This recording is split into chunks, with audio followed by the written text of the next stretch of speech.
আজাজ মুহতারাম দিগার মুসলিম জনতা,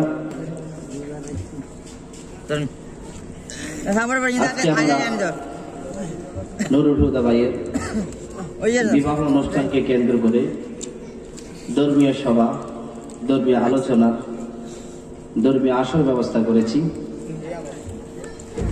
দীর্ঘক্ষণ ধরে আলোচনা করেছেন আমাদের প্রাণপ্রিয় বন্ধু অত্র এলাকা ইমাম ও খতিব এবং মিঠাচাড়া ফাজিল মাদ্রাসার আরবি প্রভাষক হযরত আল্লাম জনাব মাওলানা মুক্তার হোসেন দামাত বরকাতুহু আলিয়া, তিনি খুব গুরুত্বপূর্ণ আলোচনা করেছেন, যেগুলো আমাদের প্রত্যেকেরই জানা উচিত। আমি একজন নগণ্য গোলাম, আপনাদের সামনে কিছু আল্লাহর কথা বলবো, রসুলের কথা বলবো, ইচ্ছা পোষণ করেছি। আমরা সবাই মনোযোগ দিয়ে শুনতে পারবো ইনশাআল্লাহ। সম্মানিত হাজিরিন, আমাদেরকে বানিয়েছে কে বলেন? চিল্লা করে আমাদেরকে কে বানিয়েছে? আল্লাহ তাআলা আমাদেরকে বানিয়েছেন। আপনারা সবাই নিজের জবান থেকে বলেছেন আল্লাহ আমাদেরকে বানিয়েছেন। আচ্ছা, আল্লাহকে যে স্বীকৃতি দিলেন যে আল্লাহ তাআলা আপনাদেরকে বানাইলেন, এর রেফারেন্স কোথায়? দলিল কোথায়? দলিল লাগবে না? লাগবে। দলিলের জন্য বেশি দূরে যেতে হবে না। সূরাতুর রহমান, সেখানে আল্লাহ তাআলা বলেছেন আর রহমান আল্লামাল কুরআন খালাকাল ইনসান। আল্লাহ তাআলা মানুষ সৃষ্টি করেছেন। তো আমরা যেহেতু মানুষ, আমাদেরকে সৃষ্টি করেছেন কে? আল্লাহ। আমরা এখানে এতগুলো মানুষ উপবিষ্ট আছি, আমাদের প্রত্যেকের আমলনামা সম্পর্কে জানে কে? আল্লাহ।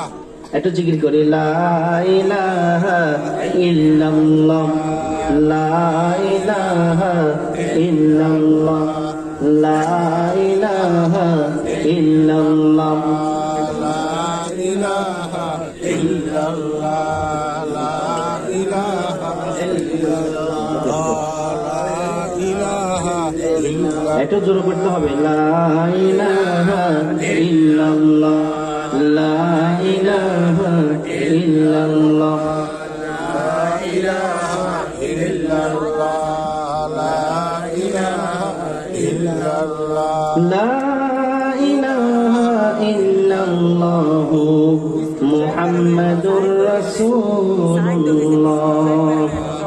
তাহলে আমরা স্বীকৃতি দিলাম আমাদেরকে আল্লাহ বানিয়েছেন। কে বানিয়েছেন? আল্লাহ তাআলা বানিয়েছেন।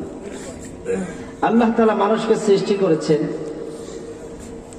সৃষ্টি করার পর তার জন্য যা যা দরকার তিনি সব দিয়েছেন। যেমন মানুষের জন্য দেখার জন্য চোখ দরকার না? চোখ লাগবে, একটা না দুইটা লাগবে। এই জন্য আল্লাহ তাআলা দুইটা আপন জায়গা দিয়ে দিয়েছেন। এই দুইটা চোখ যদি আল্লাহ সুবহানাহু ওয়া তাআলা এই জায়গা না দিয়ে পিছনে দিতেন, আপনার আমার অবস্থা কি হতো? উল্টা পাল্টা হয়ে যেত। আল্লাহ সুবহানাহু ওয়া তাআলা মানুষ সৃষ্টি করেছেন, এখানে তিনি সমাপ্তি ঘোষণা করেন নাই। মানুষ সৃষ্টি করার পর মানুষের জন্য যা যা দরকার সবকিছু আল্লাহ তাআলা ব্যবস্থা করে দিয়েছেন। জোরে বলো সুবহানাল্লাহ। বান্দার জন্য চোখ লাগবে, চোখের ব্যবস্থা করে দিয়েছেন। বান্দা দেখবে, এই জন্য কোনো কিছু যদি বান্দা দেখতে না পারে তাহলে সে পড়বে কিভাবে? পড়ালেখা করার জন্য চোখের দরকার আছে, চোখ লাগবে। এরপরে বান্দাদের জন্য লাগবে দুই চোখ, কান। এরপর আল্লাহ সুবহানাহু ওয়া তাআলা দুটি কান দিয়ে দিয়েছেন বান্দাদের, সেখানে আবার শ্রবণ করার মতো একটা ক্ষমতা দিয়ে দিয়েছেন। কে কি বলে সবকিছু বান্দা শুনতে পায়। আস্তে বললো শুনতে পায়, জোরে বললো শুনতে পায়। শোনার পরে উপলব্ধি করতে পারে যে আমার ব্যাপারে এই বক্তব্য দিয়েছে, ঠিক না? এরপরে আমার ভাইরা, আল্লাহ সুবহানাহু ওয়া তাআলা মানুষ সৃষ্টি করার পর একটা মাথা লাগবে, তাকে মাথা দিলেন। শুধু এখানে শেষ করেন নাই, মাথা দেওয়ার পর মাথার উপরে চুল লাগবে, তাও আল্লাহ তারা দিয়ে দিলে। সুবহানাল্লাহ। এই মাথার ভিতরে চুল দিয়েছে কে? আল্লাহ। নাকি মা দিয়েছে? নাকি বাবা? নাকি ভগবান? নাকি ঈশ্বর? নাকি গড? নাকি খোদা? দিয়েছে কে? আল্লাহ। চিল্লায় বলতে হবে, দিয়েছে কে? আল্লাহ সুবহানাহু ওয়া তাআলা বললেন, আমি তোমাদেরকে বানালাম, তোমাদেরকে সুন্দর করে বানালাম। এই মাথার ভিতরে আমি মেমোরি দিয়েছি, মেমোরি। এই মেমোরির ক্ষমতা বর্তমান সময়ে বিজ্ঞানীগণ গবেষণা করে বলেছেন যে মেমোরির ক্ষমতা হলো প্রায় 10 লক্ষ জিবি। সুবহানাল্লাহ। প্রায় কত লক্ষ জিবি? 10 লক্ষ জিবি। আপনার মোবাইল, আপনার ল্যাপটপের মেমোরি ক্ষমতা কতটুকু? 10 জিবি, 20 জিবি, 100 জিবি। আর আল্লাহ তাআলা যে মেমোরি আপনার ভিতরে সেটিং করে দিয়েছেন, এই পিছনে মানুষের মেধা শক্তি, ক্যাপচার শক্তি থাকে পিছনে, চোখে দেখে আর এটা গিয়ে সরাসরি পিছনে আটকে যায়। সুবহানাল্লাহ বলবেন না? আমার ভাইরা, আমার বন্ধুগণ, আল্লাহ সুবহানাহু ওয়া তাআলা মানুষের জন্য মেমোরি সেটিং করে দিয়েছেন। এই মেমোরির মাধ্যমে, মেমোরি ব্যবহার করিয়া মানুষেরা ডাক্তার হয়, ইঞ্জিনিয়ার হয়, আলেম হয়, মুফতি হয়, মুহাদ্দিস হয়, হাফেজ হয়, কারি হয়, বিশ্ববিখ্যাত লেকচারার হয়, শুধু মেমোরি ব্যবহার করিয়া। কারো মেমোরিতে একটু বেশি ধরে, কারো মেমোরি ক্যাপচার শক্তি একটু কম। ঠিক না? এটা শুধু গুনাহের কারণে। কিসের কারণে বলেন? যে যত বেশি গুনাহ করবে তার মেধা তত বেশি লোপ পেতে থাকবে।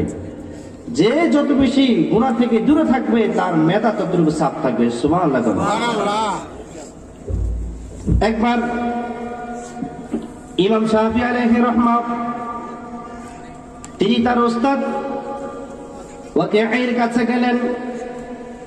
নিজের ব্যাপারে ওস্তাদের কাছে নিজের আরজিগুলো পেশ করলেন আর বললেন, ওস্তাদ, আমি কোরআনে কারিমের একটা আয়াত পড়ে সেটা ভুলে যাই, 2টা আয়াত পড়ে ভুলে যাই, 3টা আয়াত পড়ে ভুলে যাই, 2 থেকে 3, 4টা 5টা হাদিস আমি অধ্যয়ন করে সব ভুলে যাই, আমার কোনো কিছু মনে থাকে না।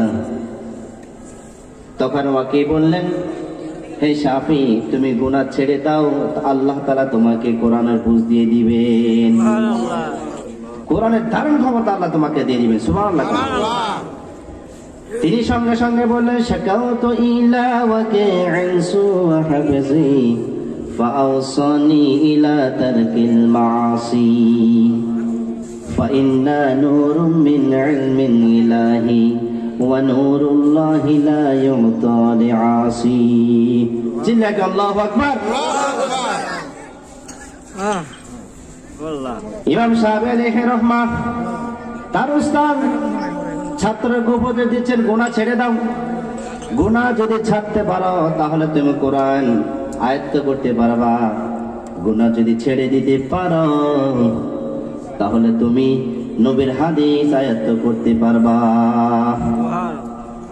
আজকে আমাদের পুরো গড়টাই, পুরো পরিবেশটাই গুনার গুনাহ। ঠিক না? যে কথা বলছিলাম আমার ভাইয়েরা, আল্লাহ সুবহানাহু ওয়া তাআলা মানুষকে সৃষ্টি করেছেন, যেটা যেখানে যেভাবে রাখা দরকার ঠিক তিনি সেভাবে রেখেছেন। হাত দরকার এই জায়গায় হাত দিয়েছেন, আবার হাতের ভিতরে এই জায়গায় নাট বল্টু দিয়েছেন। দিয়েছেন কিনা?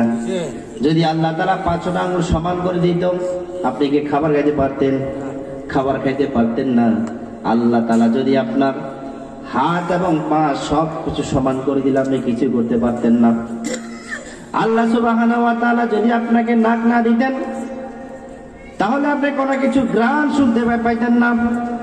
আর জিহ্বা নামক একটা নিয়ামত যদি আল্লাহ তাআলা আপনাকে না দিতেন তাহলে আপনি তরকারির ভিতরে লবণ বেশি হয়েছে কি হয় নাই, নাকি মরিচ বেশি হয়েছে, কোনো কিছু উপলব্ধি করতে পারতেন না।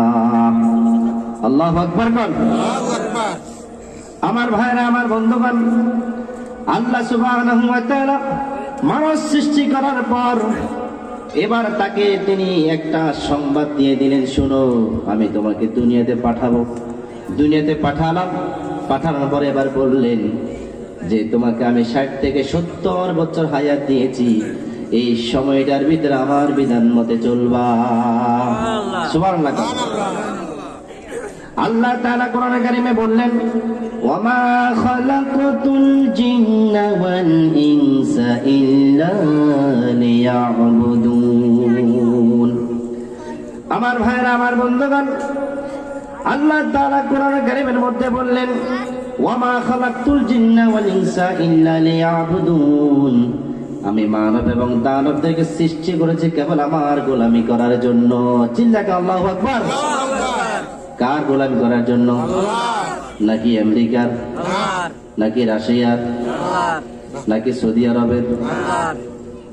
সৌদি আরবের ভিতরে তো এখন শুরু হয়েছে ইসলামের পবিত্র ভূমিকে সৌদির প্রেসিডেন্ট মোহাম্মদ বিন সালমান পুরো পবিত্র ভূমিকে নাপাক বানিয়ে দিচ্ছে। চিল্লা ঘটে কিনা? মোহাম্মদ বিন সালমান ধর্মীয় কার্যক্রম বন্ধ করে দিয়ে সেখানে নাটক, সিনেমা, জেনা, আল্লাহ বিরোধী, রসুল বিরোধী, ইসলাম বিরোধী, মুমিন বিরোধী কার্যক্রম সে শুরু করতে যাচ্ছে। চিল্লা ঘটে কিনা? এই জন্য আমার ভাইয়েরা, আল্লাহ সুবহানাহু ওয়া তাআলা মানুষকে সৃষ্টি করে কথা বললেন, তোমরা আমার গোলামি করবা। কাউকে আমি 70 বছর হায়াত দিলাম, কাউকে 60 বছর হায়াত দিলাম, কাউকে 100 বছর হায়াত দিলাম, কাউকে 200 বছর আমি হায়াত দিলাম। এই হায়াতের ভিতরে, সময়ের ভিতরে আমার গোলামি করবা। এরপরে আমি আল্লাহ তাআলা তোমাদেরকে আমার কাছে নিয়ে আসবো। চিল্লাকে আল্লাহু আকবার। এখন কথা হলো, আল্লাহর গোলামি করবো কি দিয়া? আল্লাহর কিতাব দিয়া। সুবহানাল্লাহ। কি দিয়া বলেন? আল্লাহর গোলামি করবো আল্লাহর কিতাব দিয়া।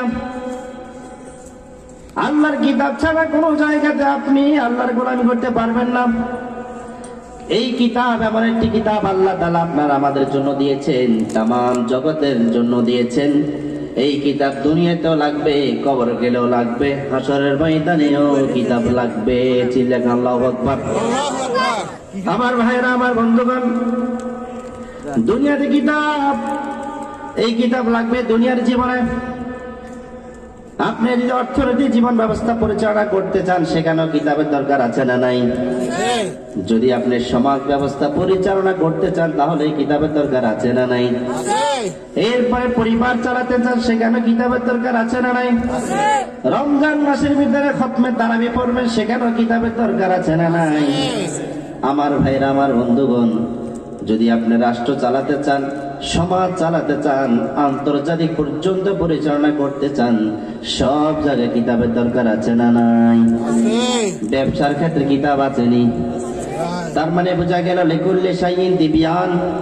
এই কোরআনের ভিতরে আল্লাহ তাআলা সকল কিছুরই অকাট্য দলিল দিয়ে দিয়েছেন। আপনি যদি অনুসন্ধান চালান, সবগুলো আপনি খুঁজে পাবেন। জিল্লাকে আল্লাহু আকবার। এই কোরআনের ভিতরে একটা সূরা আছে, সেই সূরার নাম হলো সূরাতুল ইখলাস। বিশ্বনবী বললেন, কোন বান্দা বা বান্দি যদি এই সূরাতুল ইখলাস একবার তেলাওয়াত করে, তার আমলনামায় আল্লাহ তাআলা এই কোরআনের 10 পারা তেলাওয়াত করার সমান সওয়াব আল্লাহ তাকে দিয়ে দিবে। কয়বার? কয়বার? কোরআনের সূরাতুল ইখলাস আপনি একবার পড়লেন, কয়বার? একবার। 10 পারা কোরআন শরীফ পড়ার সওয়াব আল্লাহ তাআলা আপনার আমলনামা দিয়ে দিবেন। এরপরে যদি আপনি 2 বার পড়েন, তাহলে 20 পারা। সূরা ইখলাস যদি আপনি 3 বার পড়েন, তাহলে পুরো কোরআন শরীফ পড়ার সওয়াব আমলনামা দিয়ে দিবে। আল্লাহু আকবার। আমার ভাইরা, আমার বন্ধুগণ, একজন সাহাবী রাদিয়াল্লাহু তাআলা আনহু, তাকে বিশ্বনবী মসজিদে ইমাম বানালেন।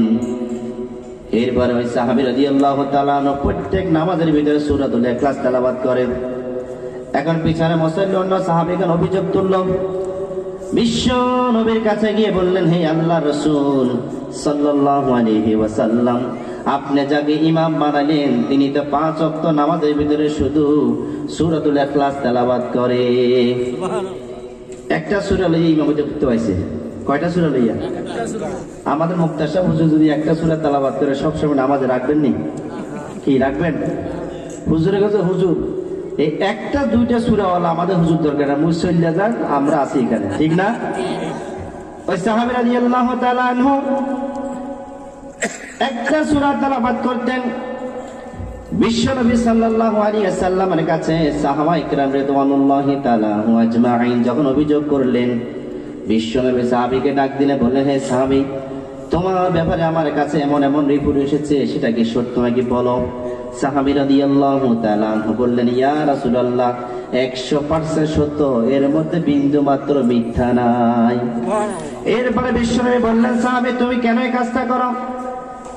ওই সাহাবী রাদিয়াল্লাহু তাআলা সঙ্গে সঙ্গে বললেন, ইয়া রাসূলুল্লাহ, আমি সূরা ইখলাসকে আমি সবচেয়ে বেশি ভালোবাসি।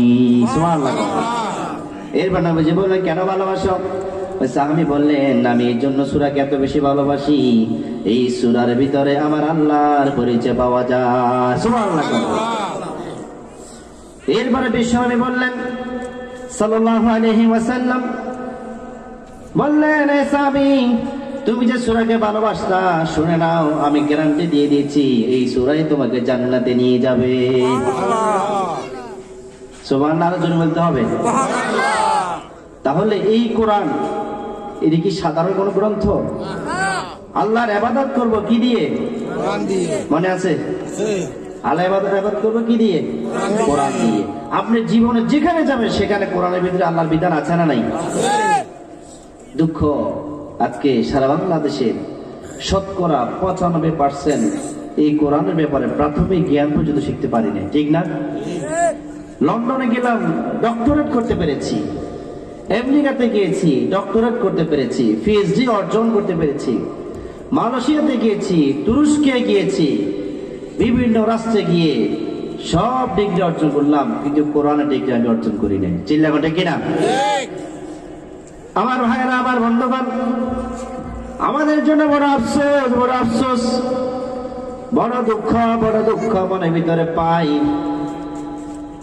মুসলমানরা যখন নিজের কিতাব থেকে, আল্লাহর দেওয়া নেয়ামত, আল্লাহর দেওয়া অনুগ্রহ থেকে বিচ্যুত হয়ে কাফের, মুশরিকদের এবং বেদিনদের কাছে মাথা নত করে, তখন ওই জাতির উপর আল্লাহ তাআলা ভূমিকম্প ছাড়া অন্য কিছু দিতে চান না। চিল্লাগণ ঠিক কিনা?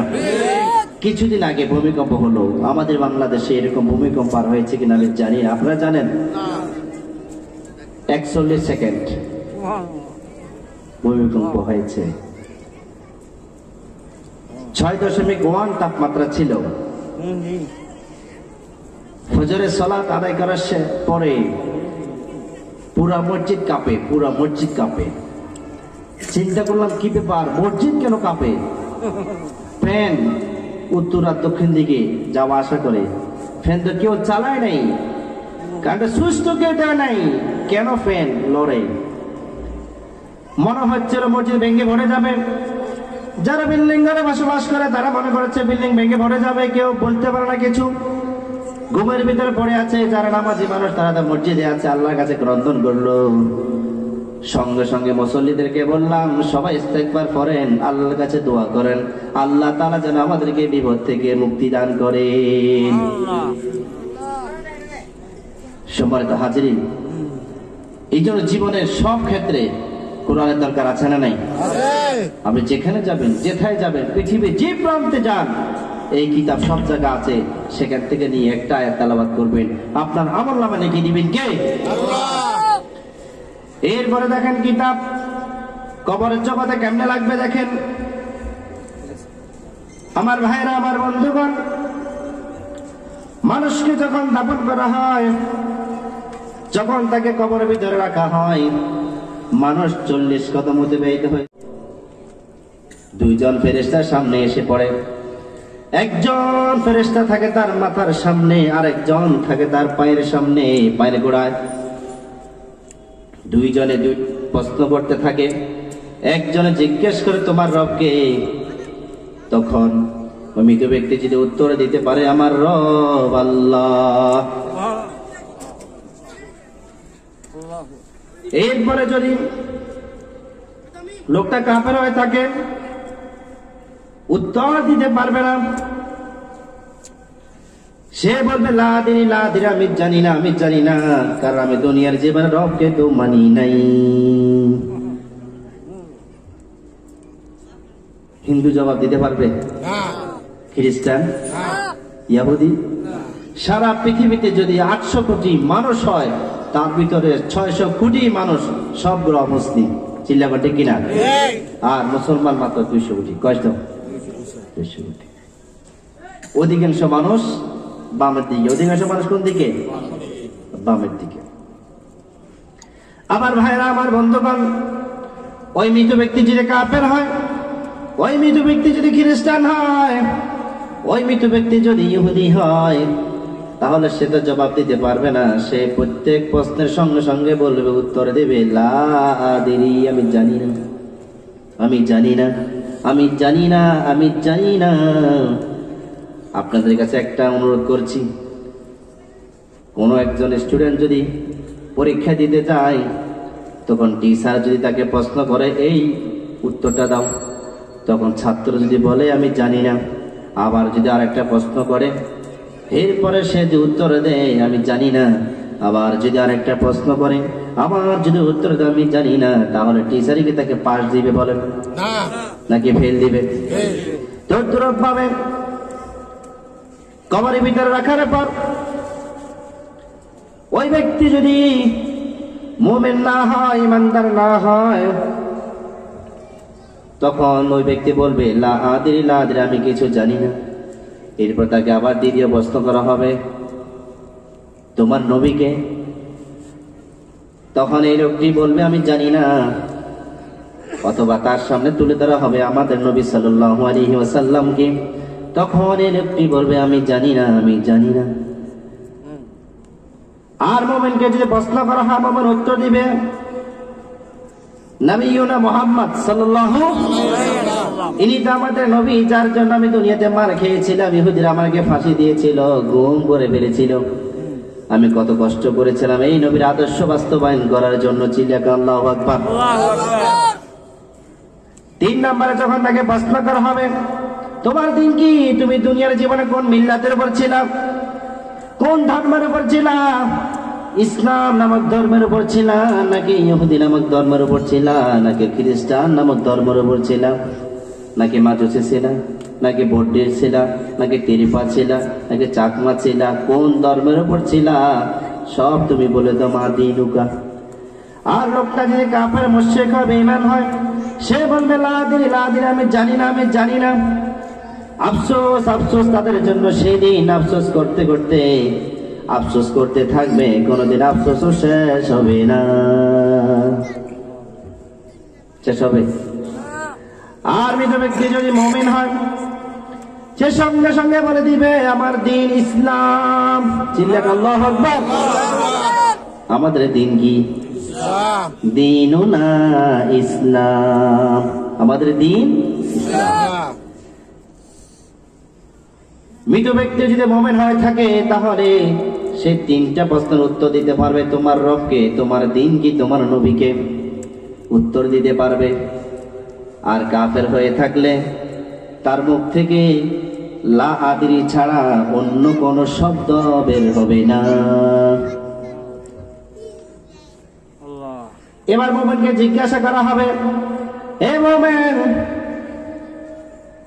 তুমি যে 3টা প্রশ্নের উত্তর সুন্দর করে দিয়ে দিয়েছ, তুমি কোথায় পেয়েছ? তখন মুমিন বলবে আমি এই কিতাবের ভিতরে পেয়েছি। সুবহানাল্লাহ। কোথায় পেয়েছে? কোথায় পেয়েছে বলেন? এই কিতাবের ভিতরে। তার মানে কিতাব দুনিয়াতে যেমন লাগে, কবরেও লাগে। বুঝে আসছে? এরপরে আমার ভাইরা, এবার আসে হাশরের ময়দানের দিকে চলে যাই। হাশরের ময়দানে আল কোরআন ইয়াশফি লিন-নাস ইয়াউমাল কিয়ামাহ, এই কোরআন মানুষের জন্য সুপারিশ করবে। তবে কোন মানুষ? যারা ইয়াতলুনা আল-লাইলি ওয়া আতরাফান নাহার, যারা রাত্রে এবং দিনে এই কোরআনের সাথে বেশি বেশি সম্পর্ক রাখতো। চিল্লাকে আল্লাহু আকবার। আল্লাহু আকবার। যারা এই কোরআনের সাথে বেশি বেশি সম্পর্ক রাখতো, তাদের জন্য এই কোরআন আল্লাহর কাছে সুপারিশ করবে। এবং শুধু সুপারিশ নয়, যে সমস্ত মানুষ 10 জন লোক যেই ঘরের ভিতরে বসবাস করতো, ওই ঘরের ভিতরে কোরআন হাফেজ ছিল, ওই হাফেজ এবং কোরআনে কারীম জাহান্নামী 10 জন ব্যক্তিকে পর্যন্ত সুপারিশ করে জান্নাতে নিয়ে যাবে। চিল্লাকে আল্লাহু আকবার। আল কোরআন ইউজাদিলু বিল্লাহ, কোরআন আল্লাহর সাথে ঝগড়া করবে। যেমন এই কোরআনের ভিতরে একটা সূরা আছে, সূরাতুল মুলুক, আমরা সবাই জানি। এই সূরা যদি কবরের পাশে গিয়ে কোনো বান্দা এবং বান্দি কারোর জন্য যদি পাঠ করা হয়, তাহলে কবরের বাসিন্দাকে আল্লাহ তাআলা মাফ করে দিবেন, তার কবর আযাব আল্লাহ মাফ করে দিবেন। আর এই কিয়ামতের দিন এই কিতাব যখন আল্লাহর সাথে ঝগড়া করবে, আল্লাহকে বলবে, মাবুদ, তোমার এই বান্দা এবং বান্দিকে আমি রাত্রে ঘুমাইতে দিই নাই, সমাজের হাজার হাজার মানুষ ঘুমাইছে, এই শীতে রাত্রে কম্বলের ভিতরে পড়ে আছিল, কেউ উঠে নাই, আর এই তোমার বান্দা এবং বান্দিকে আমি ঘুমাইতে দেই নাই।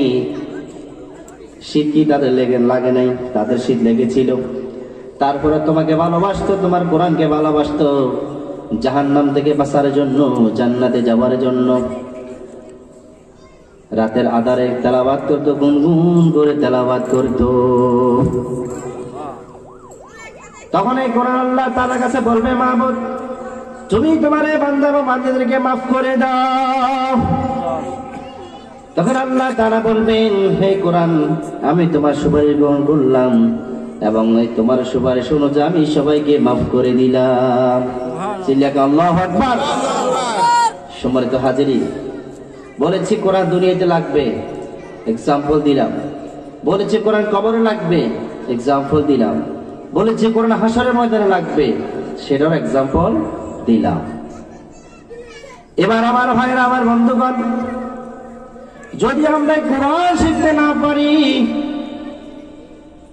বিশ্বনবীর সুন্নাত যদি আমরা শিখতে না পারি, তাহলে কি কোরআন আমাদের জন্য সুপারিশ করবে, সহযোগিতা করবে? বরং কোরআন অভিশাপ দিবে আর বলবে, মাবুদ, এদেরকে তুমি ধ্বংস করো, যারা আমাকে সময় দেয় নাই, আমার সাথে সম্পর্ক করে নাই, আমাকে পছন্দ করে নাই, আমাকে ডাস্টবিনে নিক্ষেপ করেছিল, বছরকে বছর আমার কোনো খোঁজ খবর নেয় নাই। তখন কোরআন বলবে, মাবুদ, তোমার এই বান্দা বান্দাদেরকে আমি চিনি না, চিনি না, চিনি না। এই যে আমার ভাইয়েরা, আজকের যে নুরুল হুদা ভাইয়ের বিবাহ শাদী অনুষ্ঠানে আপনারা এত সুন্দর একটা মনোরম দৃশ্য তৈরি করে দিয়েছেন এবং সাজিয়েছেন, এই দৃশ্য কিয়ামতের দিন আপনার জন্য কাজে লাগবে। কি লাগবে বলেন? কাজে লাগবে। এটাকে অবহেলা করা যাবে না। মনে রাখবেন, এটা হলো জান্নাতের বাগান। যতক্ষণ পর্যন্ত কোরআনের আলোচনা হবে, ততক্ষণ পর্যন্ত আসমান থেকে রহমত পড়তে থাকবে। চিল্লাকে আল্লাহু আকবার। ওয়ানজালা মিনাস সামাই সাকিনা, আকাশ হতে সকিনা লাগবে, সকিনা নাজিল হয়। আপনাদের এলাকার সকিনা? আপনাদের এলাকার সকিনা নয়, এটা সকিনা নামক একটি রহমত আল্লাহ তাআলা নাজিল করেন। সুবহানাল্লাহ। আমার ভাই নুরুল হুদা সাহেব কত সুন্দর একটা চমৎকার উপহার দিলেন বিবাহ শাদীর জন্য। আল্লাহ তাআলা বললেন, ফানকিহু মা তাবা লাকুম মিনান নিসা, তোমরা বিবাহ করো নারীদের থেকে যাকে পছন্দ হয়। 2, 3, 4, 2, 3, 4। যদি ইনসাফ করতে না পারো তাহলে 1, ইনসাফ করতে না পারলে 1। আমার ভাইয়েরা, আমার বন্ধুগণ, আপনি নারীদেরকে বিবাহ করবেন। আমরা যে বর্তমান সময়ে নারীদেরকে মহারানা দিই কি দিই না? মহারানা দিই। কিন্তু জাহেলি যুগের ভিতরে অধিকাংশ বিবাহ শাদীতে নারীদেরকে কোনো প্রকারে দেন মোহর দেওয়া হতো না। নারীদের কোনো মর্যাদা ছিল না। অল্প কিছু পরিবার, সম্ভ্রান্ত পরিবার, অভিজাত পরিবার, ওই পরিবারগুলোতে শুধু কোন রকম মহারণা ধরা হতো, আর শতকরা 95% নারীদের উপর জুলুম করা হতো। শতকরা 95% নারীদেরকে দেনমোহর দেওয়া হতো না। ওখানে বিবাহ সাথে অটো সিস্টেম। নারী যদি কারো বালেগা হয় তখন ঘোষণা দিয়ে দে অমুকের মেয়ে বালেগা হয়েছে, ময়দানে নামিয়ে দাও। 10 জন 15 জন 12 জন মিলে তার সাথে দর্শন করত, জেনা করত। এরপরে ওই নারীর পেটে যে বাচ্চা আসতো, বাচ্চা ভূমিষ্ঠ হওয়ার পর যারা তার সাথে জেনা করেছিল তাদেরকে আমন্ত্রণ জানাতে আহ্বান করত। এরপরে ওই নারীর যে বলতো এই বাচ্চার পিতা ইনি, তখন ওই ব্যক্তি তাকে মেনে নিতে বাধ্য ছিল, কোনো প্রকার প্রতিবাদ করার সুযোগ ছিল না। এবং ওই সময়ের মানুষেরা একাধিক বিবাহ করত, ঠিক তার কোনো সংখ্যার সীমা রাখাও ছিল না। একজনে 50টা, 100, 200, 300, 400, 500, হাজারো বিবাহ করে ফেলত, হাজারো বিবাহ করত। যেখানে যাইত সেখানে শুধু বিবাহ করত। একাধিক বিবাহ ছিল, তবে সীমারেখা ছিল না, নিজের মন মতো বিবাহ করত। এই জন্য ইসলামে আয়াতটা দিয়ে দিলেন, ফানকিহু মা তাবা লাকুম মিনান নিসা মাসনা ওয়া সুলাসা ওয়া রুবা। সীমারেখা দিয়ে দিলেন, তুমি প্রথম বিবাহ করো 2টা, 3টা, 4টা। ইনসাফ করতে না পারলে কয়টা? চিল্লাইগণ কয়টা? ইনসাফ মানে কি? তার ভরণ পোষণ দেওয়ার ক্ষমতা নাই, তার চাহিদা মেটানোর ক্ষমতা নাই, তার সবকিছু দেখভাল করার ক্ষমতা আপনার কাছে যদি না থাকে, তাহলে আপনি একটা নিয়ে পড়ে থাকেন, আর সামনে আগাইয়েন না, সামনে আগাইয়েন না। আমার ভাইরা, আমার বন্ধুগণ, আজকে বর্তমান সময়ে এক শ্রেণীর নারীবাদী নারী স্বাধীনতার আন্দোলনের নামে তারা নারীদেরকে বস্ত্রহীন করে মাঠে নামিয়ে দিয়ে সেই জাহিলি যুগের মতন জেনার ভিতরে লিপ্ত করতে চায়। চিন্তাগণ ঠিক কিনা? জেনার ভিতরে লিপ্ত করতে চায়। ইসলাম নারীকে যে পরিমাণ মর্যাদা দিয়েছে, পৃথিবী কোন ধর্ম মর্যাদা দিতে পারে নাই। দেনমোহর ছিল না, ইসলাম বলো দেনমোহর দিল। বিবাহের কোন সীমারেখা ছিল না, ইসলাম সীমারেখা করে দিল, ঠিক কিনা? এরপরে স্বামীর ঘরে আসার পর তার যাবতীয় খরচ সবকিছু স্বামীর কাঁধে তুলে দেওয়া হলো। আর জাহেরি যুগে কিছুই ছিল না, কিছুই ছিল না। যারা বলে ইসলাম নারীদেরকে অধিকার দেয় নাই, আমরা বলবো ইসলাম নারীদেরকে সবচাইতে বেশি অধিকার দিয়েছে, এবং ইসলামের চাইতে সুন্দর অধিকার, সর্ব উৎকৃষ্টমান অধিকার পৃথিবীর কোন ধর্ম দিতে পারে না। চিন্তা ঠিক কিনা? একটা ধর্ম ছিল, ওই ধর্মের ভিতরে স্বামী যদি কোনো কারণে মারা যাইত, স্বামীর সঙ্গে সঙ্গে জীবিত স্ত্রীকে সহ চিতায় জ্বলতে হতো। সেই ধর্মটার নাম জানেন তো? কোন ধর্ম? মুরব্বী জানে, হিন্দু ধর্ম। তাদের মধ্য থেকে একজন গবেষক তৈরি হয়েছে, তিনি এটাকে রহিত করে দিয়েছেন। আর ইসলাম বলছে স্বামী যদি মারা যায়, স্ত্রী ইদ্দত পালন করবে, চাইলে পরে অন্য জায়গায় বিবাহ বসতে পারবে। সুবহানাল্লাহ। আর তারা বলছে স্বামী যদি মারা যায়, স্বামীর সাথে স্ত্রীকে পর্যন্ত আগুনে পুড়তে হবে। নাউজুবিল্লাহ। এর চাইতে জঘন্য আর কিছু আছে? আমার ভাইরা, আমার বন্ধুগণ, বিশ্বনবী সাল্লাল্লাহু আলাইহি ওয়াসাল্লাম বললেন, বিশেষ করে যুবকদেরকে সম্বোধন করে বললেন যে তোমরা বিবাহ করো, বিবাহ করো, সবাই তোমরা বিবাহ করো। ইয়া মাশারাশ শাবাব, হে যুবক, হে তরুণ, তোমরা বিবাহ করো। যদি বিবাহ করতে তুমি সক্ষম হও, তাহলে তুমি বিবাহ করো, তোমরা বিবাহ করো। কারণ বিবাহ করলে 2টা লাভ হবে। কয়টা লাভ? 1 নাম্বার হলো তার চোখ নত হবে, চোখ হেফাজত হবে। 2 নম্বরে তার যৌবন হেফাজত হবে। সুবহানাল্লাহ। বিবাহ হলে কয়টা লাভ? চিল্লাই কোন দুইটা লাভ। নবীজি বলেছেন ফাইন্নাহু আগাতুলিল বাসার, কেননা বিবাহ তোমার চক্ষুকে নত করে দিবে। একটা বউ পেয়েছ তো, রাজকন্যা পেয়েছ, আর আরেকজনের মেয়ের দিকে তুমি আর তাকাইও না। এরপরে তোমার যৌবন, এই যৌবনের কারণে আজকে পুরো দেশের মানুষ হতাশ ছিল, এখন ঠিক কিনা? এই যৌবনের কারণে আল্লাহকে পর্যন্ত গালি দেয়, এই যৌবনের পাওয়ারে নবীকে পর্যন্ত গালি দেয়, এই যৌবনের কারণে আল্লাহকে মানে না, এই যৌবনের কারণে নবীর আদর্শ পর্যন্ত মানে না।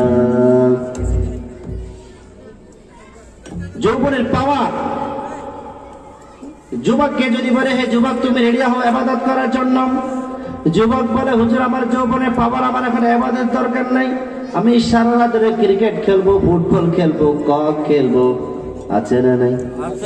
যুবক তুমি খেলার ভিতরে মেতে উঠছো, খেলা নিয়ে মেতে উঠেছ, অথচ তোমাকে দিন দিন জাহান্নাম ডাকে, তুমি যেই পথে চলছো ওই পথটা সঠিক পথ নয়। যে কোনো একজন কবি বলেছিলেন তরসম নরসি বকবায়ে রবি, তরসম নরসি বকবায়ে রবি, কেরাকে তো বিরবি বতুর্কিস্তানাস। এই পথের প্রতীক, তুমি যে পথ দিয়ে রওনা দিয়েছ এটা তোমার সঠিক পথ নয়, তুমি তোমার আসল পথ হারিয়ে ফেলেছ, ভুল পথে তুমি রওনা দিয়েছ, তুমি ভুল পথে যেহেতু রওনা দিয়েছ তুমি ভুল ঠিকানা তুমি খুঁজে পাবা, ঠিক কিনা? এই যুবক তুমি যারা কাজে লিপ্ত হইও না। আজকে হাজার হাজার যুবকেরা মাদকাসক্ত হয়েছে, ঠিক না? মা বাবা বিবাহ করায় না, সন্তান বিবাহের উপযুক্ত হয়েছে তারপরে তাকে বিবাহ করায় না, শেষ পর্যন্ত কি হয়? সন্তান জেনার কাজে লিপ্ত হয়ে যায়। শুনে রাখুন মা এবং বাবারা, আপনার সন্তান বিবাহের উপযুক্ত হয়েছে, এবার আপনি তাকে সুন্দরভাবে সুন্নত তরিকায় বিবাহ করাইয়া দিন, নতুবা আপনার সন্তান যদি জেনা করে ওই জেনার গুনাহ আপনাদের আমলনামায় উঠবে। আপনার অবহেলা, কার অবহেলা বলেন? মা বাবার অবহেলার কারণ। আল্লাহ তাআলা আপনাকে সন্তান দিয়েছেন, এটা আমানত, যথাযথ উপযুক্ত জায়গাতে এটা ব্যবহার করতে হবে, ঠিক না? উপযুক্ত জায়গায়। আমার ভাইরা, আমার বন্ধুগণ, বিশ্বনবী রাহমাতুল লিল আলামিন বললেন তোমরা বিবাহ করো। আজকে হাজার হাজার পরিবার বিবাহতে রাজি নয়, এবং যে সময়টা বেঁধে দেওয়া হয়েছে ওই সময়ের ভিতরে যদি বিবাহ করে পুলিশ আসিয়া ধরিয়া লইয়া যায়, আর জেনা করলে তাকে ধরে না। জেনা ওপেন, বিবাহ কঠিন, জেনা সহজ, বিবাহ কঠিন। আর ইসলাম বলছে তোমরা বিবাহকে সহজ করো, জেনাকে কঠিন হয়ে করে দাও। চিল্লাকে আল্লাহু আকবার। একবার এক সাহাবী রাদিয়াল্লাহু তাআলা আনহু এবং বিশ্বনবী সাল্লাল্লাহু আলাইহি ওয়াসাল্লাম একটি আসরে বসে আছেন। বুখারীর বর্ণনা এসেছে একজন নারী হঠাৎ করে আল্লাহর নবীর কাছে এসে উপস্থিত হলেন, বললেন ইয়া রাসূলুল্লাহ সাল্লাল্লাহু আলাইহি ওয়াসাল্লাম, আমি আপনার কাছে নিজেকে হেবা করে দিলাম, ওয়াকফ করে দিলাম, উৎসর্গ করে দিলাম, ইয়া রাসূলুল্লাহ আপনি আমাকে বিবাহ করেন। নবীজি সাল্লাল্লাহু আলাইহি ওয়াসাল্লাম নিচের দিকে এভাবে তাকিয়ে আছেন, কিছু বলেন না। ওই নারী একবার নয়, দুইবার নয়, একাধিকবার বললেন ইয়া রাসূলুল্লাহ সাল্লাল্লাহু আলাইহি ওয়াসাল্লাম আপনি আমাকে বিবাহ করেন। নবীজি একটু মুচকি মুচকি হাসেন, একটু লজ্জিত ভাব, কারণ বিশ্বনবী সাল্লাল্লাহু আলাইহি ওয়াসাল্লাম নিজের কামনা বাসনা পূরণ করার জন্য বিবাহ একটাও করেন নাই। আল্লাহর পক্ষ থেকে ওয়াদা এসেছিল, তখন গিয়ে তিনি বিবাহ করেছেন। সুবহানাল্লাহ, আস্তে কোন। এবার ওই নারী বিশ্বনবীকে বললেন ইয়া রাসূলুল্লাহ সাল্লাল্লাহু আলাইহি ওয়াসাল্লাম আপনি আমাকে বিবাহ করুন।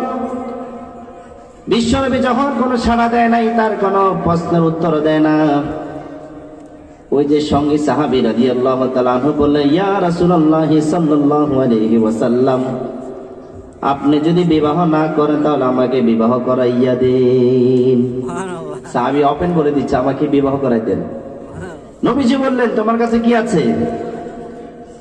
সাহাবী বললেন, আমার কাছে কিছুই নেই। নবীজি বললেন, তোমার কাছে কি কোনো লোহার আংটি আছে? লোহার আংটি দেন মোহর দেওয়ার জন্য। তুমি তাকে যিনি একটা নারীকে সম্মান দিতে হবে না, সম্মান দিতে হবে। এটা সম্মান দেওয়ার মধ্যে তোমার কাছে কি আছে? তাকে নবীজি বললেন, তুমি ঘরে যাও, অনুসন্ধান চালাও, কি আছে একটু দেখে আসো। ওই সাহাবী সঙ্গে সঙ্গে ঘরে চলে গেলেন, পুরো ঘর তল্লাশি করলেন, তালাশ করলেন, একটা লোহার আংটি পর্যন্ত খুঁজে পান নাই। এরপরে আল্লাহ রাসূলের কাছে আসে বললেন, ইয়া রাসূলুল্লাহ সাল্লাল্লাহু আলাইহি ওয়াসাল্লাম, আমি ঘরের ভিতরে লোহার কোনো আংটি খুঁজে পাইনি। এরপরে নবীজি বললেন, তুমি কি কোরআন শরীফের কোনো সূরা জানো? তখন সাহাবী বললেন, ইয়া রাসূলুল্লাহ সাল্লাল্লাহু আলাইহি ওয়াসাল্লাম, আমি কোরআনে কারীমের এই সূরা জানি। সুবহানাল্লাহ। তখন বিশ্বনবী সাল্লাল্লাহু আলাইহি ওয়াসাল্লাম এই সূরাকে তার জন্য দেনমোহর বানিয়ে দিয়ে বললেন, তুমি তাকে কোরআন শরীফের সূরা শিক্ষা দিবা, বিবাহ হয়ে গেছে। সুবহানাল্লাহ। তাহলে বিবাহ ইসলামের সহজ না কঠিন? উত্তরবঙ্গে যাবেন, দিনাজপুর,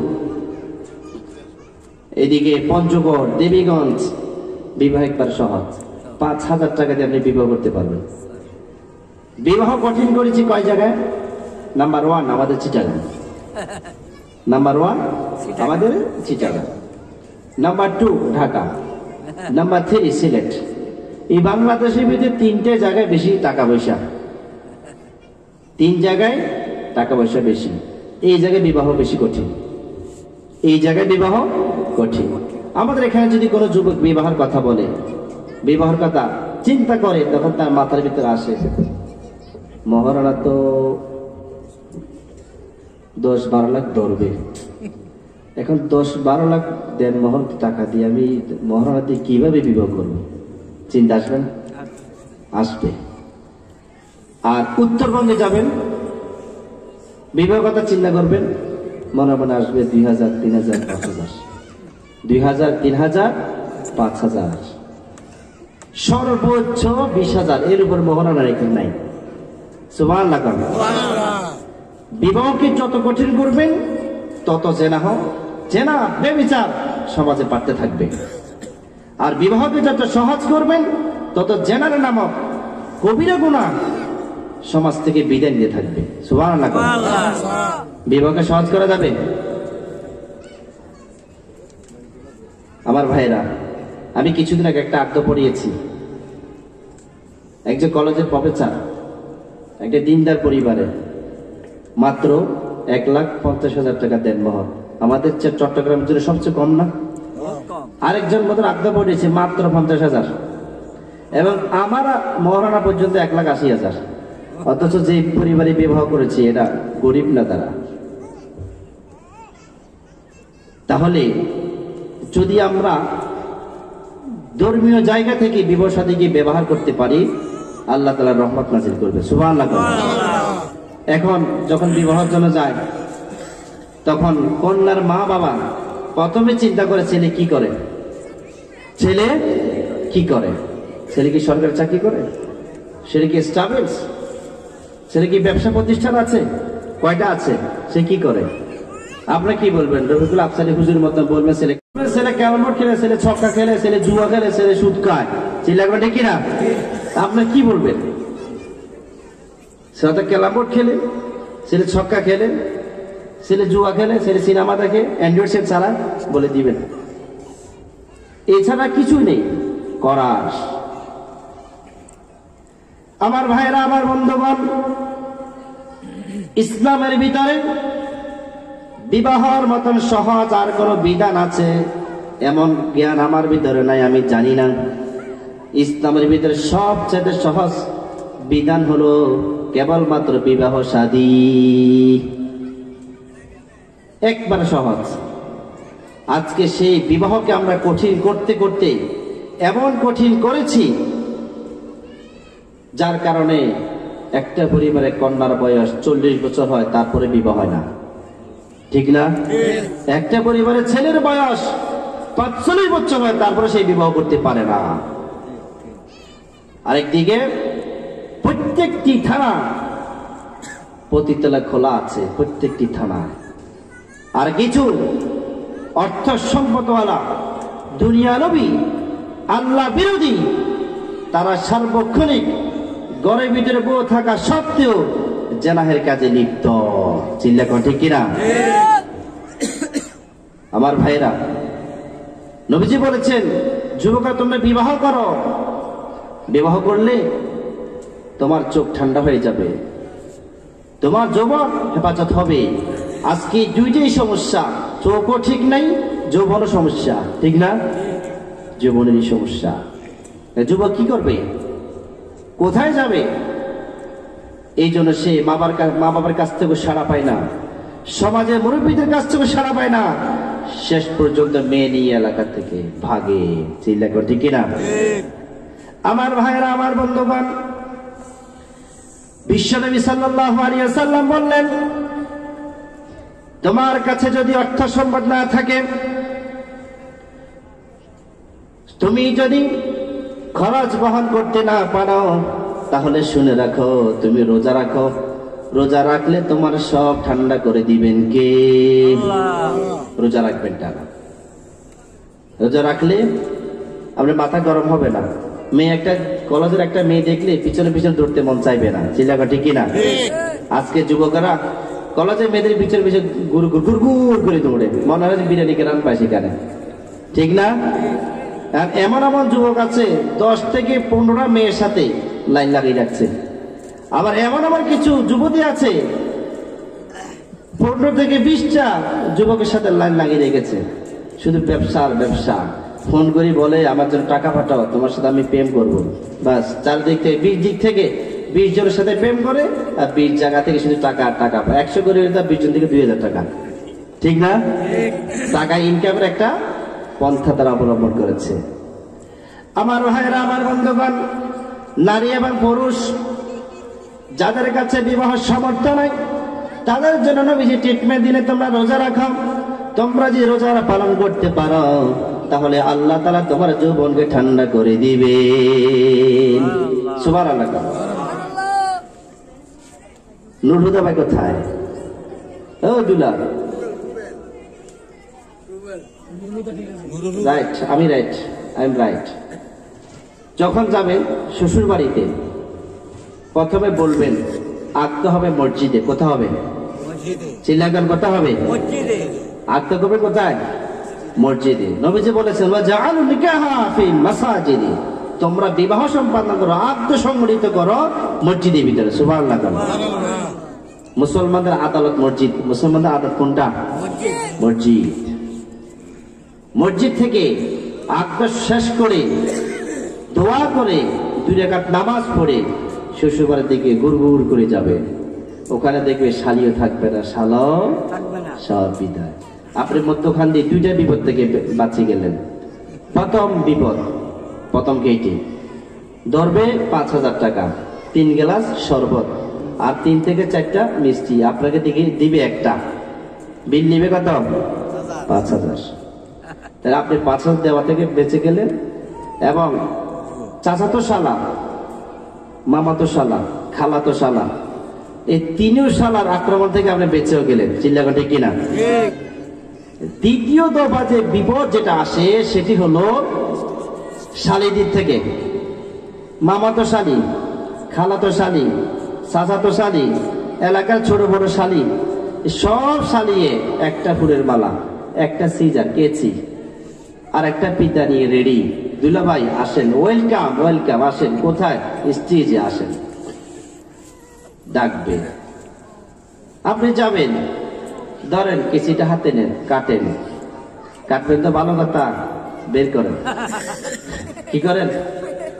বের করেন। আপনার জন্য আমরা মালা নিয়ে অপেক্ষা আছি, বের করেন, নয়তো মালা ফিরত, সিজারও নিয়ে ফেলবো। কেচি আছে না নাই? এটা কি জায়েজ নাকি না জায়েজ? মারাত্মক কবিরা গুনাহ। এরপরে ফুল মারে, পার্থক্য বিরা গুনাহ। আপনি মসজিদে যখন আত্মসংগঠিত করবেন, আত্মসমাপ্ত করবেন, তখন প্রথম ধরা, দ্বিতীয় ধরা, সব ধরা থেকে আপনি বেঁচে গেলেন। আপনার নাফা ট্যাবলেট, বাতা ট্যাবলেট খাওয়া লাগবে না। মনে থাকবে। প্রথম কোথায় বিবাহ করবো? যাইয়ে আদ্য মসজিদে। কোথায়? মসজিদে। দেনমোহর যতটুকু কম পারেন আপনার সাধ্য অনুযায়ী। দেনমোহর হলো যিনি বিবাহ করবে তার সাধ্য অনুযায়ী সে ধরবে, চাপাচাপি না। আমাদের দেশের ভিতরে মেয়ের পক্ষ থেকে দেনমোহর চাপায় 10 লাখ 12 লাখ। ছেলে চিন্তা করে আমি তো এত টাকা দিতে পারবো না। 12 লাখ টাকা দেনমোহর কি সহজ ব্যাপার? চিন্তা করে তাহলে আমাকে 8 লাখ টাকা যৌতুক দাও, তাহলে আমি করবো। এই বিপদ আছে এখন। তা আপনি যৌতুক ছাড় দেন, সে মরণা ছাড় দিবে। ঠিক আছে না? যৌতুক ছাড় দেন, উভয় উপর সহজ করেন, তাহলে সে মরণা ছাড় দিবেন, আপনি যৌতুক ছাড় দিবেন। টোটাল একে অপর ইনসাফ আছে না নাই? নবীজি বললেন যে বিবাহতে খরচ কম হবে ওই বিবাহ হলো বরকতময় বিবাহ। চিল্লাক আল্লাহু আকবার। বরকতময় বিবাহ। তাহলে আজকের এই বিবাহতে বরকত আছে না নাই? নাই। তার সবচেয়ে সৌভাগ্য হলো কোরআনের আলোচনা দিয়ে আজকে বিবাহ শুরু করেছে। সুবহানাল্লাহ। আমরা দোয়া করি আমার প্রিয় ভাইয়ের জন্য, যতদিন জীবিত থাকে তার সংসারের উপর যেন আল্লাহ তাআলা স্পেশালি রহমত নাযিল করেন। চিল্লাক আল্লাহু আকবার। আমার ভাইয়েরা, আমার বন্ধুগণ, বিশ্বনবী সাল্লাল্লাহু আলাইহি ওয়াসাল্লাম বলেছেন, ইদা তাজাওয়াজাল আবদু, যখন কোন বান্দা বিবাহ করে, ফাকাদ ইস্তাকমালা নিসফাদ দ্বীন, তাহলে সে তো নিসফাল ঈমান, ঈমানের অর্ধেক পরিপূর্ণ করে ফেললো। সুবহানাল্লাহ। বিবাহ করা মানে ঈমানের অর্ধেক পূর্ণ হওয়া, ঈমানের অর্ধেক পূর্ণ হওয়া। এরপরে বিশ্বনবী বললেন, ফালিয়াত্তাকিল্লাহ ফিন নিসফি বাকি, সে যেন আল্লাহকে ভয় করে অবশিষ্ট অর্ধেকের ভিতরে। কারণ বিবাহ করার পর, বউকে ঘরে আনার পর সে যেন অন্য নারীর দিকে চোখ না দেয়, অন্য নারীর দিকে চোখ না দেয়। চোখ যদি যাইতে মন চায় তাহলে বিবাহ আরেকটা করে ফেলিয়েন, আবার যেন জবটা না লাগে, এদিকে খেয়াল রাখতে হবে, কিলাকিলি যেন না বাজে।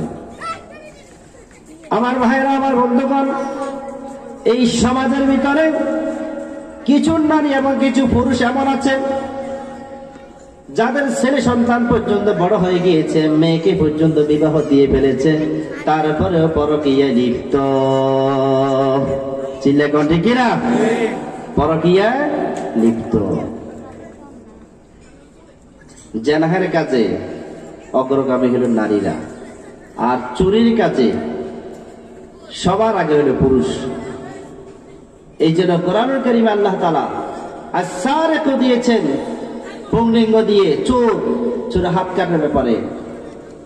আর জেনাহের কাজে আস-জানিয়াতু স্ত্রীলিঙ্গ দিয়েছেন, কারণ নারীদের স্বভাব হলো মানুষকে জেনার দিকে ডাকা। যেমন ইউসুফ আলাইহিস সালামকে ফুসলিয়েছিল জুলেখা, বারবার চেষ্টা করেছিল। কোরআনে কারীমে আল্লাহ তাআলা বলেছেন, وراودته الذي هو في بيتها عن نفسه وغلقت الابواب। ইউসুফ আলাইহিস সালামকে জুলেখা বারবার কুমন্ত্রণা দিল, বারবার দেওয়ার পরেও ইউসুফ আলাইহিস সালাম বললেন, গেট আউট। ইউসুফ আলাইহিস সালাম কি বলেছিলেন? Get out. তুই জুলেখা হয়েছিস, কি হয়েছে? তোর ঘরে খাবার আমি খেয়েছি, বড় হয়েছি, তাতে কি হয়েছে? সেই জন্য কি আমি আমার আল্লাহর নাফরমানি করব? No, never. এবং তুমি তো আরেকজনের স্ত্রী, তোমার উপর আমি এমন জুলুম করতে পারি না। তার মানে বোঝা গেল বিবাহের আগে প্রেম করা যাবে যাবে। এখন তো অনেক ডাইনিং গার্লফ্রেন্ড বয়ফ্রেন্ড বিবাহের আগে বহুত প্রেম করে, প্রেম করতে করতে সব শেষ, বিবাহের পরে আমার বউ থাকে না। আছে না নাই? ডাক্তার কাছে নিয়ে যায়, ডাক্তার বলে, কিরে ভাই কি সমস্যা? সব শেষ, ঘুম একবারে খালি, কিছু নেই।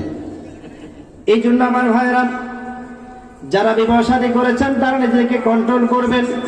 নিজের চক্ষুকে সচেতন করবেন, নিজের চক্ষুকে নত করবেন, আল্লাহর কাছে ছোট করে দিবেন।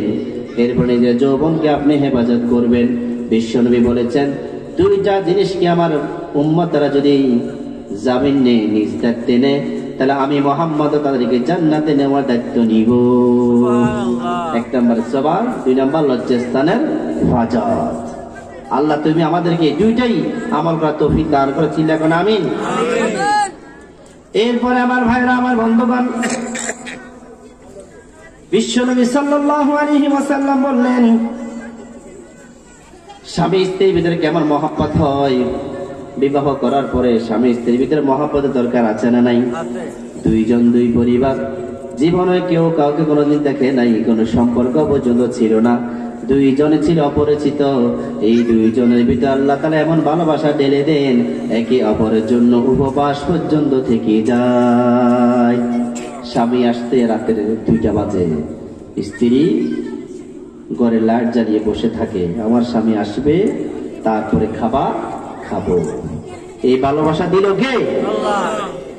আবার কিছু পরিবার আছে সারাক্ষণ শুধু কিলাকিলি চলে, আছে না নাই? বউকে মার, বউকে মার, ঠিক না?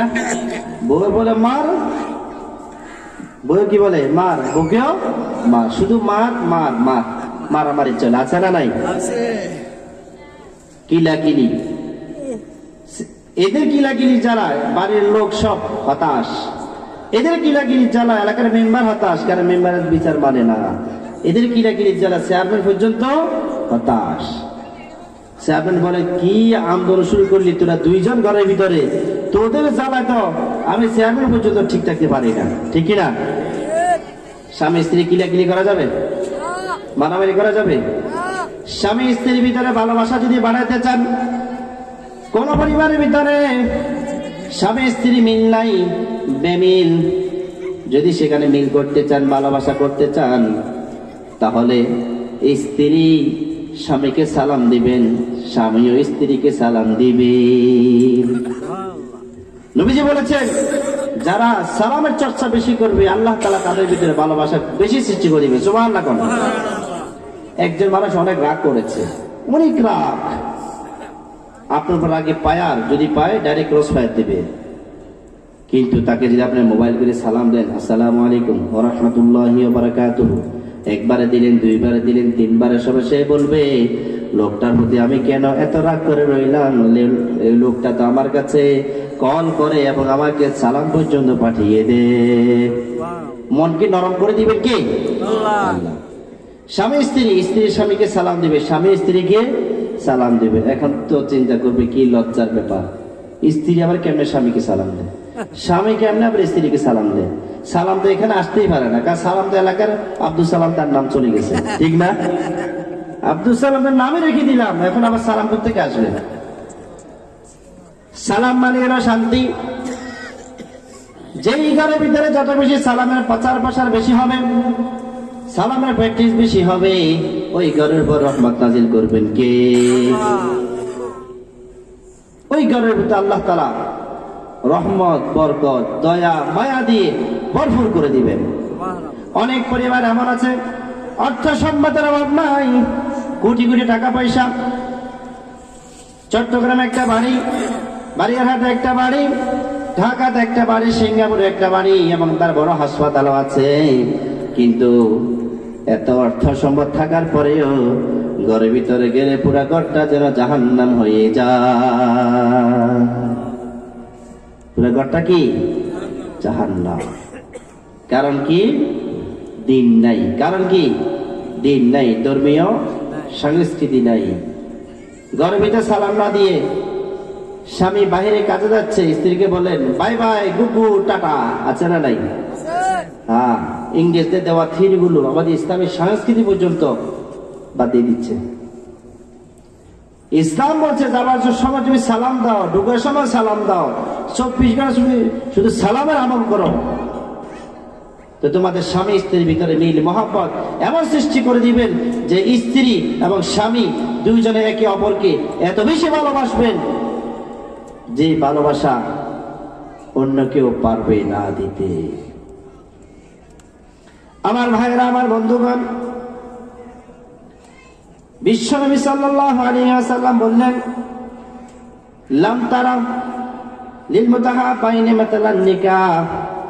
হে নবী, তুমি বিবাহের মতন এত সুন্দর ভালোবাসা, স্বামী স্ত্রীর ভিতরে এত সুন্দর প্রেম, এরকম ভালোবাসা তুমি আর কারো ভিতরে পাবা না, কারো ভিতরে পাবা না। বুড়া বুড়ি হয়ে গেছে জামাইবাবু দুইজন, এই যে আছে না কয়েকটা দেখছেন, বুড়িও অপেক্ষা আছে বুড়ার জন্য, আর বুড়ো বুড়ির জন্য অপেক্ষা আছে। যত বয়স হয় দাড়ি পাকে, বয়স হয়ে যায়, তত স্বামী স্ত্রীর ভিতরে ভালোবাসা বেশি করে দেন কে? আল্লাহ। আল্লাহ তাআলা বেশি বেশি ভালোবাসা দেন, বাড়িয়ে দেন, একে অপরের প্রতি আকর্ষণ থাকে। দেখেন যেই ঘরের ভিতরে স্ত্রী আগে মারা গেছে সেখানে দেখবেন স্বামী হতাশ, তার সঙ্গী নেই। যেই ঘরের ভিতরে স্বামী আগে মারা গিয়েছে স্ত্রী হতাশ, হতাশ না? হতাশ। এই জন্য আমার ভাইয়েরা,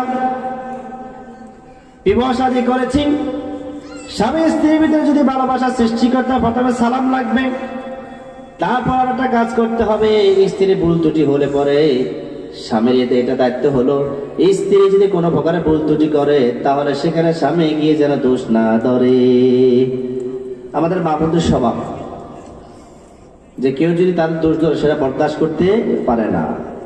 আর রাসূল সাল্লাল্লাহু আলাইহি ওয়াসাল্লাম কোনদিন স্ত্রীদের দোষ ধরতেন না। তরকারি পাক করলেন, তরকারি খাবার পাক করলেন, যে খাবারের ভিতরে যদি লবণ একটু বেশি হতো অথবা একটু কম হতো, বিশ্বনবী কোনদিন এই কথা বলতেন না লবণ বেশি হয়েছে অথবা কম হয়েছে, কোনদিন দোষ ধরতেন না। কারণ বিশ্বনবী জানতেন আমার স্ত্রীরা আপ্রাণ চেষ্টা করেছে ভালো করে পাক করে আমাকে খাওয়ানোর জন্য। চেষ্টা করার পরে যেহেতু লবণ কম হয়েছে, তার মানে বুঝে গেল আমার ভাগ্যে এতটুকু আছে। দোষ ধরা যাবে?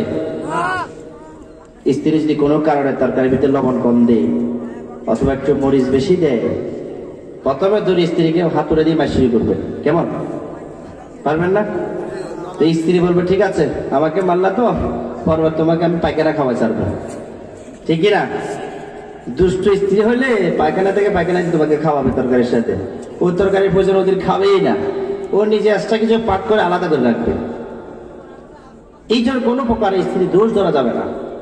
যে পরিবারের ভিতরে স্বামী শুধু স্ত্রীর কথা কথা দোষ ধরে, শ্বশুর শাশুড়ি পুত্রবধূর দোষ তালাশ করে সারাক্ষণ, ওই সংসার জীবনে কোনোদিন শান্তি আসবে না। এটা আমি প্রথমত একটু ট্রাই করেছিলাম, যেহেতু নবীজি সাল্লাল্লাহু আলাইহি ওয়াসাল্লাম হাদিসে বলেছেন, বাস্তবে দেখতে পেলাম কোন প্রকার যদি একটু ভুল ধরে ধরে তখন নারীরা গুসা হয়, মনে কষ্ট পায়। আপনি চিন্তা করেন, আপনি যে খাবার খাইলেন ওই খাবার তো আপনার স্ত্রী কিন্তু ঠিকই খাবে না। তো লবণ যদি বেশি হয় অথবা মরিচ কম হয়, সেই খাবার কি আপনার স্ত্রী জিহ্বায় কি লাগবে না বলেন? লাগবে। তখন সে বুঝতে পারবে যে খাবার লবণ কম হয়েছে, তারপর আমার স্বামী কোনো অভিযোগ করে নাই। আজকে ঘরের ভিতরে অশান্তির অন্যতম একটা কারণ হলো সব সময় শুধু স্ত্রী দোষ তালাশ করা, ঠিক না? আপনার সন্তান সে লালন পালন করে, রাত্রেবেলা বেশিরভাগ তো মার সাথে সন্তানটা থাকে, ঠিক না? মার বুকে পেশাব করে, পায়খানা করে, সব করে।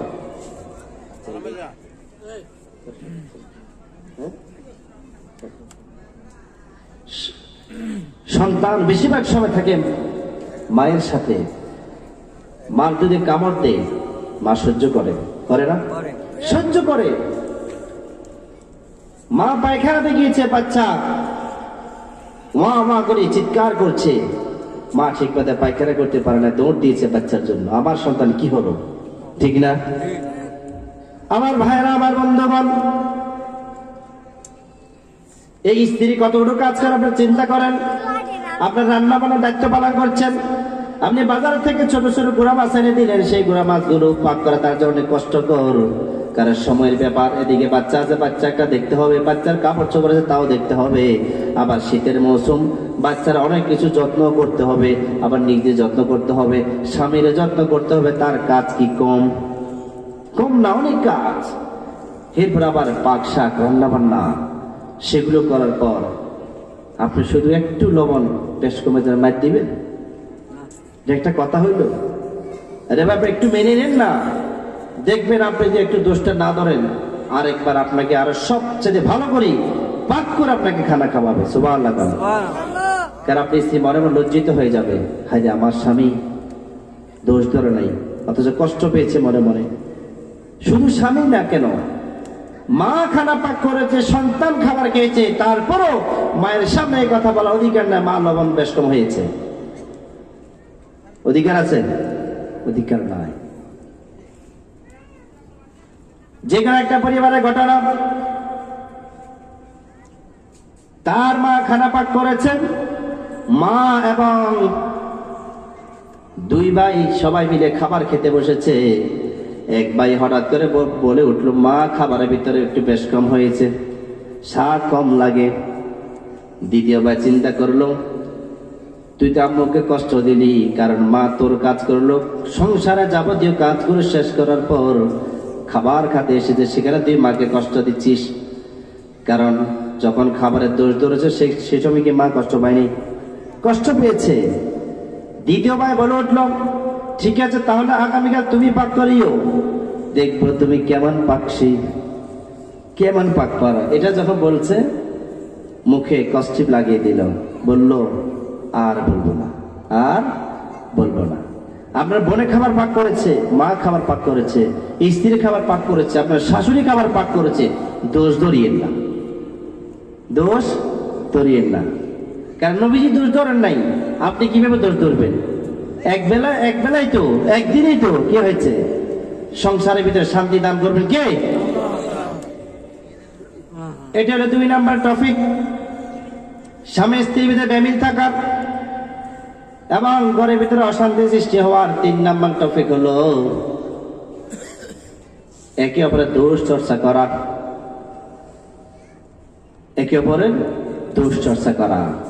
সেখানে যদি ননস বা ননদ থাকে, গন্ডগোল বাজাই দিবে, বলবে একটু ভুল হলে, এই তোর বউ খারাপ, তোর বউ খারাপ, এরকম দোষ তালাশ না করা। যেই ঘরের ভিতরে একে অপরের দোষ যত বেশি তালাশ করা হবে, ওই ঘরের মতন অশান্তি পৃথিবীতে কোনো জায়গায় আর হবে না। হবে? হবে না। ঘর বেঁধেছেন শান্তির জন্য, হয়ে গেল অশান্তি আপনাদের ভুলের কারণে। চিল্লাগর ঠিক কিনা? তাহলে একে অপরের দোষ ধরা যাবে? শ্বশুর শাশুড়ি থাকবে, মাঝে মধ্যে একটু বুড়ো হয়ে গেলে তো মেজাজ একটু ঢিল হবে, এদিকে একটু বলতে পারে, শাসন করতে পারে, সেটা একটু মেনে নেওয়া উচিত। আমার ভাইয়েরা, আমার বন্ধুগণ, যেই ঘরের ভিতরে বেশি বেশি দোষ তালাশ করা হবে, স্বামী এবং স্ত্রী, স্ত্রী দোষ তালাশ করে স্বামী, স্বামী দোষ তালাশ করে স্ত্রী, শ্বশুর শাশুড়ি দোষ তালাশ করে পুত্রবধূ, আবার অনেক সময় শ্বশুর শাশুড়ি নিজেরাও পুত্রবধূর দোষ তালাশ করে। আছে না নাই? আমার ভাইকে একটা অনুরোধ করবো, সিজনালি কোনো হাদিয়া শ্বশুরবাড়ি থেকে নিবেন না। নেওয়া যাবে? আছেন? হ্যাঁ, সিজনালি কোনো হাদিয়া, আমি আমার ব্যক্তিগত কথা বলতে বাধ্য হচ্ছি, কেন বলতাম না, ডাইরেক্ট নিষেধ করে দিয়েছি, কোনো হাদিয়া আমার এখানে আসতে পারবে না, ডাইরেক্ট নিষিদ্ধ। কে গুসা হবে, কে খুশি হবে, সেটা আমার দেখার দরকার নাই, আমার আল্লাহকে খুশি করতে হবে। চিন্তা ঠিক কিনা? সিজনালি, যেমন রমজানে ইফতারি, যদি ছেলের শ্বশুর বাড়ি থেকে মা বাবা না পাঠায়, এদিকে তো ছেলের মা বাবা কিয়ামত করে ফেলবে, করবে না? উচিত হলো, এইটা হলো হিন্দুয়ানি কালচার, ভিজা দিয়েও কালচার, শ্বশুর বাড়ি থেকে কিছু আনার দরকার নেই, আমরা আনিয়েন না। হ্যাঁ, তারা যদি জোর করে দেয়, আপনি নিষেধ করার পরেও, সেটা ভিন্ন একটা ব্যাপার সেবা, কিন্তু আমরা হা করে বসে থাকবেন, দাও দাও দাও দাও খাবো, এটা করা যাবে? যাবে না। ওরা যদি দিতে না পারে, যেমন এই যে করোনাকালীন সময় আমার সচক্ষে দেখা কিছু পরিবার ছেলের শ্বশুর বাড়ি, শ্বশুর শাশুড়ি এমন জলম করেছে, খাবারের টাকা পর্যন্ত নাই, খরচ করে কেক কিনে, দুধ, কলা ইত্যাদি কিনে নিয়ে গেছে। নেওয়ার পর তাদেরকে দিল, দেওয়ার পর সুনামের জায়গায় আসলো কি? দুর্নাম। সুনামের জায়গায় দুর্নাম। এই জন্য আমার ভাইয়েরা, বিশেষ করে ছেলের মা এবং বাবাকে আপনাকে উদার হতে হবে, আপনার একটা আভিজাত্য ধরে রাখতে হবে, আপনাকে আপনার একটা মর্যাদা ধরে রাখতে হবে। আমার ছেলে শ্বশুর বাড়ি থেকে জিনিস আনিয়ে কেন আমি সমাজ মেনটেন করব? আমাদের সমাজকে আমরাই মেনটেন করব। পারা যাবে ইনশাআল্লাহ? আমাদের অর্থে আমার সমাজ আমি মেনটেন করব। ছেলে শ্বশুর বাড়ি থেকে খাবার এনে মেনটেন করার কোনো দরকার নাই। ছেলে শ্বশুর বাড়ি থেকে খাবার এনে আমি এখানে মেনটেন করি, তাহলে আমি হলাম ছোট লোক, আর ছেলে শ্বশুর শাশুড়ি হয়ে গেল বড় লোক। চিল্লা কন ঠিক কিনা? করা যাবে? যাবে না। কারণ ছেলে যেমন বড়, ছেলে মা বাবা হতে হবে তেমন বড়। আল্লাহ তুমি আমাদেরকে বুঝা তৌফিক দান করো। চিল্লা কন আমিন।